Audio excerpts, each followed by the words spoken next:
graduation from Kokra akoso Nyarkotey College of Holistic Medicine na empanifo de omo graduation to so mienu eba so na eno na so ma empanifo mu ni mu defa apomde ho nsem ene se ne de ahahan nduro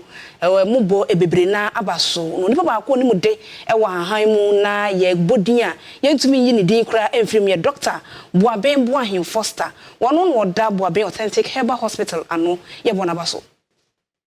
Enrada openima busomenu ne da etoso edu ena Nyarkotey College of Holistic Medicine won edu on graduation etoso mienu hihye so ewo Presby Church na pani kwantra for no ena woda Boaben Authentic Herbal Hospital ano Dr. Boaben Boahen Foster San Samrani said the working from Akopia desen pani photo nsafren modne ni munyam beta dwumadie no achi mane ye feye pa na esan se wo obi a wakwadare ewo bibidro ye munti na afenso yaresa hodo na ena wasa ni din ahyeta wo Ghana fa na baabi entenam so Emma penifo bono abaso ewo dwumadie no ase a na enye asem ketwa nesa asunti Dr. Boaben Boahen Foster ejina simpie so de ensem sei etu eja medical doctor biani wiase ubo cancer obeka se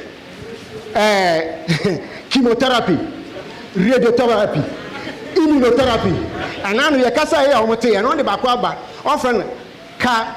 dash t tisa hospital car no na dash na t almost say no dey target cancer cells no ohu yes me common herbalist my this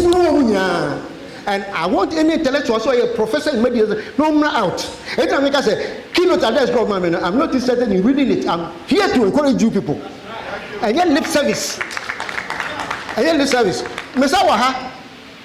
fibroid and fibroid they say meja ho asem ka because me dey easy o follow peer to bumuasia you don't need any surgery now almost omo physicians na ma mo teteo na common blockade ni yi o follow peer to ni atoapi it Ghana ha me say you have the evidence here kwalebu brain tumor o to me nya wa ma refer and say ko India ni ba say oni with all humility chairman the economy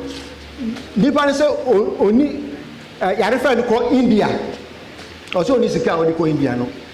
and I'm able to do it for the person and now the person is healed. Professor Emeritus Apostle police afọ only be because say am no ko do any and yes am go be any I want to be